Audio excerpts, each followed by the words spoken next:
Last one is Derek Rose.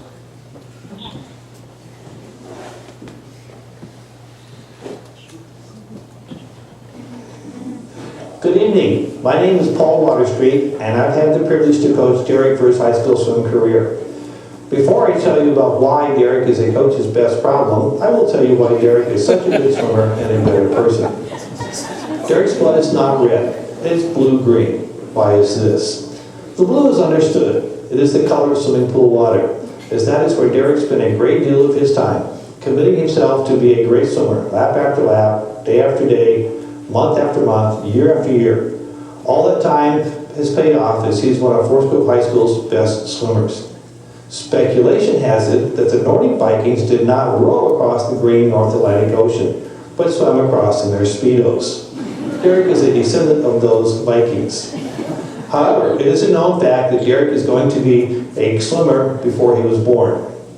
His father swam for the University of California. His mom swam for Forest Grove High School. His older sister swam for Forest Grove High School. His uncle and aunt swam for Forest Grove. Swimming for Forest Grove was in Derek's future. Why is Derek a coach's best problem? Because he can be the best at any swimming event he chooses. It does not matter whether it's a long event or a sprint. He can do it all. He has a body built for swimming. Long arms and legs, big hands and feet, great flexibility, strong torso, and a great mental attitude. In swimming, one has to have a feel for the water. Derek has that feel. He's able to use the water to his advantage by positioning his hands for the greatest power, streamlining his body for reducing resistance, using his legs for the perfect push off the walls. It all worked wonderfully. Derek's personality is very outgoing. He enjoys everything he does and everyone around him. He is enjoyable and fun to be around. He is always behind his teammates, leads by encouragement, has a positive attitude, and shows others how to do things in the water. He is the first to congratulate his competitors and teammates after a race, the first to make friends with the other teams, welcome new members to the swim team, and the first and only Forest Grove swimmer to eat a Texas-sized donut in one bite before racing. You can always count on Derek in tough situations. Once, after a meet at the seaside, we went to the arcade. The Seaside Gang, a group of shirtless high school wannabes, started harassing the younger swimmers.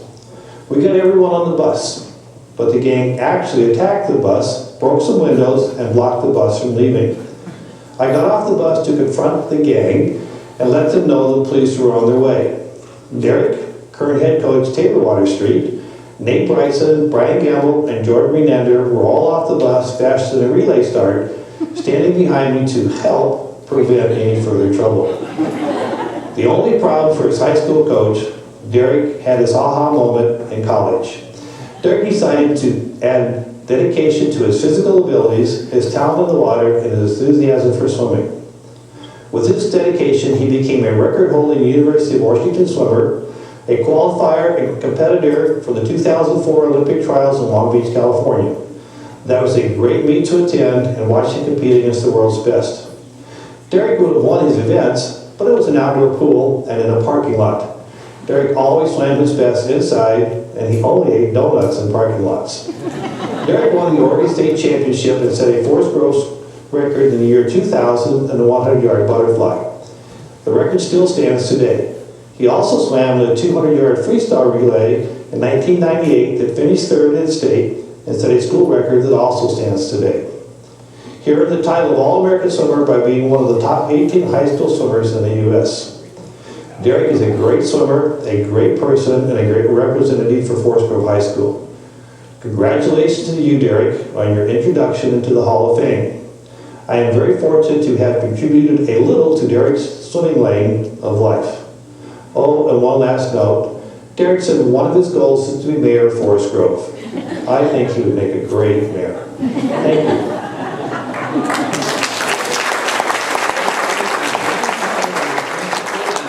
Superintendent. His father was a teacher and coach in the schools in which he attended. His uncle was a swimmer, like him, who has preceded him into the Hall of Fame. It is this pedigree that we salute tonight as we welcome Derek Rose into the Viking Hall of Fame. Derek is a 2000 graduate of Forest Grove High School and participated in a swimming program that has earned many statewide accolades. As a sophomore, he placed second both in the 100 butterfly and 200 relay. In doing so, he qualified for the state meet, where he finished 7th in the butterfly and 3rd in the freestyle relay. School record set in the state 200 finals still stands. As a junior, he won both the district titles in the 200 freestyle and 100 butterfly. He went on to record a 6th place finish in the freestyle and state and 3rd in the butterfly. He was named All-League that year. He was also named as a high school All-American in the butterfly. As a senior, Derek was the District 50 freestyle champion and 100 butterfly champion. Do we see a pattern here in the butterfly? At the state meet that year, he finished 2nd in the freestyle and was crowned state champion in the butterfly, setting a school record in the process. He culminated his high school career by being named an All-American in the 50 freestyle and the 100 butterfly. Earning a scholarship to the University of Washington, Derek continued his All-American ways, setting 3 individual records and 5 relay marks. He was chosen All-American in the backstroke and swam in the U.S. Olympic trials. Not bad for a scrawny little kid from the Grove. Not bad at all for Derek Rose, a member of the newest class to be inducted into the Viking Hall of Fame.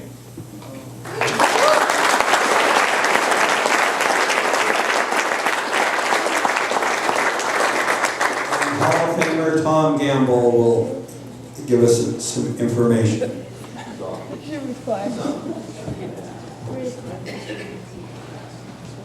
Good evening, everyone. I'm proud to be the last on a program tonight that inducts our last inductee into the Hall this year. Swimming is like most sports. Lots start, very few accomplish what Derek Rose has accomplished. I don't have to go over the list. All-American, Olympic trial qualifier, state champion, multiple district championships, and the list could go on with his club activities that it does take in swimming to accomplish these types of goals.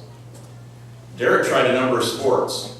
Tried track, first time he went to a track meet, fell on the high jump, got a concussion. Tried basketball, tried soccer, but a guy with now a 7.5-foot wingspan, and you'll see when he gets up there, he's got arms that hang down to his knees. I mean, it's a real advantage when you're trying to get up and down the swimming pool. Derek's coordination didn't come along in all those other sports. He was a gangly sort of a guy when he was younger. But then he figured out to participate in Taekwondo. And when he participated in Taekwondo, his coordination caught up with his tall stature. Growing up in our family, swimming was required. It was never demanded that we participate competitively.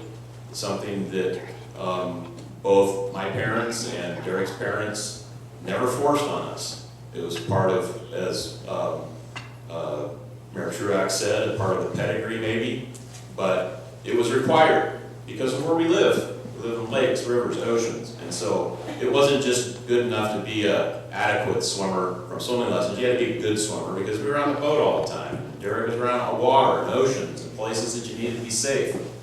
But competitive swimming was just something that he enjoyed because he got coordinated finally enough to get off those starting blocks. Along the way, the rest is history, and you heard it. All those accolades, all those All-American certificates that he's had, it speaks for itself, and I don't have to go into that. But when I think of the sport of swimming, one of the things that really stands out about Derek is the fact that he's a gentleman. You know, in most sports, you win some and you lose some. Derek Rose, before the races, smile on his face, very relaxed at the starting line or the starting blocks. But after the race, he's either won or he's lost. You never would see a sad face on that swimmer. Always congratulating his competitors, whether he won or lost. And that is something that I think his competitors would say about him is he is a gentleman athlete. And I think that's something that, frankly, a lot of people could take a lesson from. But if he lost, that was his motivation to get in the pool the next morning. You know, swimmers are kind of crazy, right? Derek has probably practiced thousands of practices over his career in swimming. And frankly, in high school, I heard talk about baseball practice in the morning. I guarantee you Derek was in the pool most of those mornings from 5 a.m., 5:30 a.m. to 7 o'clock, just in time to get to school, and then leaving school to practice again, whether it be at our aquatic center or others really kind of around our area. But now, he's living in Seattle. He's got a beautiful wife and a lovely young son who are happen to be in Korea at this time, so they're not here this evening, but he's flying to Korea tomorrow to join them, because that's where she's from. But I take great pride in introducing Derek Rose, who is my nephew. His mother and father, Patty and Dave Rose, are here. His grandmother, Shirley, and for some of you longtime Forest Grove people, the grandson of Leroy Gamble, who would be very proud of him tonight. So I'd like to introduce Derek Rose.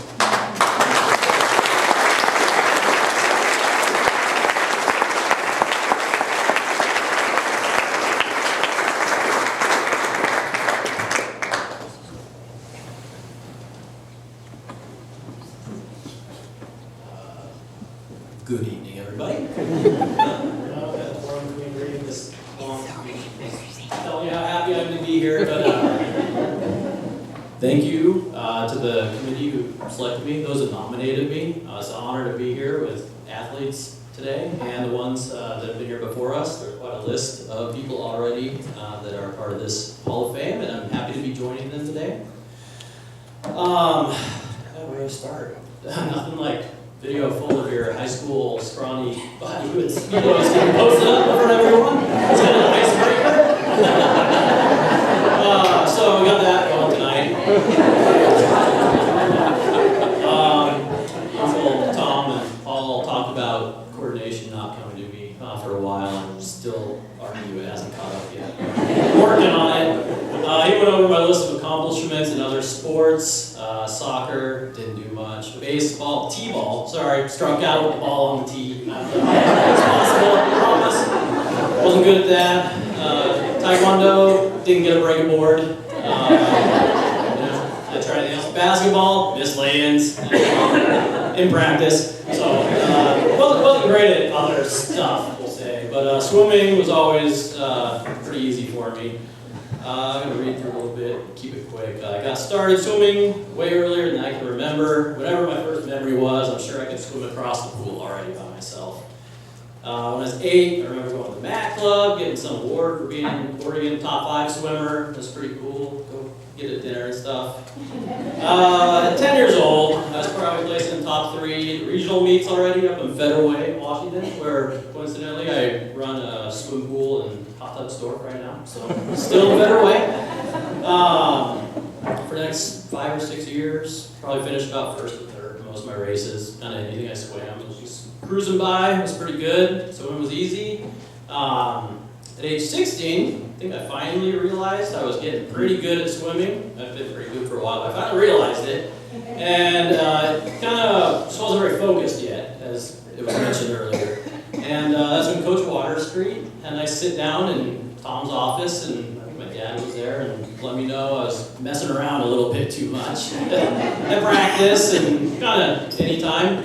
Wasn't taking it too serious, but if I did choose to take it more serious, then I would probably be one of the best swimmers to come out of Forest Grove. And I just thought, that's kind of crazy, but whatever. So started swimming a little bit more, got a little more focus, and next year qualified for state individually and with the relay. Got 9th place maybe in the butterfly my sophomore year, and then we got 3rd place in the relay, which was amazing. A little more focus, got me in my junior year, and did a lot better. Got 3rd at state, almost won, choked on some water. That happens. Swimming, we're talking hundreds of seconds. Baseball, probably curves, balls, slices. Swimming like 100 of a second, you don't win. It's just a bummer. So, almost won. But my senior year, finally won. Got it. Nice. It was a little empty because I have been to state with my teammates for relay. That was really fun. Best probably year I had in swimming. Being able to have a bunch of group of guys to swim with. Junior and senior year, still a few of them, but not too many. And I was at the state meet alone. And so I was just hanging out. Like I said, lucky I knew everybody in swimming. I was talking to my friends and other teams and other parents and people. So I had a good time, but it did feel a little different than the time we got third at state with other people on my team. So that kind of brings me, if there is one small criticism of swimming, it's probably that it's not as team sport, as more of an individual sport. And that's fair, I kind of agree with that. The races I trained for are meant to be over in 30 seconds or a minute, done by myself. But there's a lot of practicing that goes between those short races.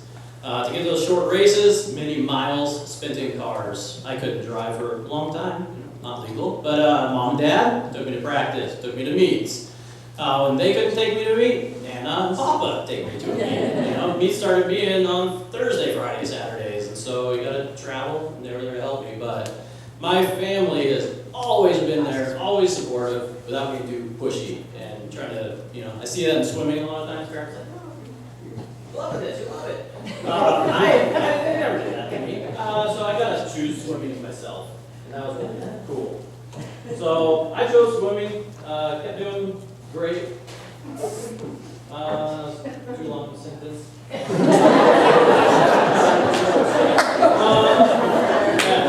College, got all those good beat up, that was awesome, except the program got cut the first year I went there. That was great. Our coach was a really dedicated coach, put in some time, program got reinstated, I got to swim for 4 years at UW. That almost turned off, just stopped. So, college, got an NCAA All-American, Olympic qualifier for the trials, and that's really at UW when I became an athlete, I'd say. I stopped skipping by on my talent and actually started dedicating myself and working really hard to get where I wanted. And that was kind of pinnacle of my career. Was my senior year of college, graduated, swam a few more months for the Olympic trials. My last race, the 100 back, was on my birthday. It was really cool. Lost by 4 seconds. No world record holder, so that was all right. But he went on in the Olympics for swimming. They take 2 people. I was 32nd. I just checked on that. So my boss at work always likes to brag. He goes, Derek, if there was like 30 people that broke their legs, he would have. Good perspective. It's all great.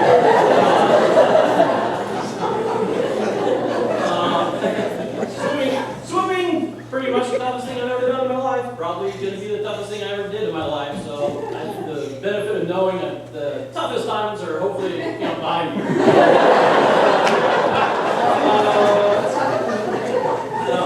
The part about my sister, she was, lovely sister, typical brother-sister thing, don't get along very well. We were in high school, moved away to college, and everything's a little better now. And my sister was always really proud of me. She'd come count for me in my 500 free one time. We could have a counter, and she came up from college that day to count for me. So everybody's just been really proud. My grandpa, if you've ever been in a Rotary meeting back in the day, probably heard a few brags, a few bucks from each best time in the brag jar. So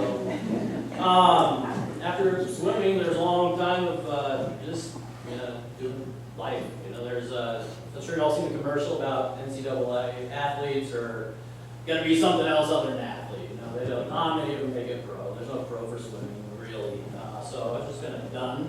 And so I got to work, have a time, held too good of a time for a while, but I decided to focus again. I ended up moving to Korea for 4 years. Had a great time. I was young-ish, single. Thought I'd go have an adventure, see what it brought me, and found my wife. We moved back here together. We've been married 3 years, and we just had a son in April. Headed there tomorrow to go see them in Korea and come back to them together. So thanks everybody. Sorry if I missed everything I need.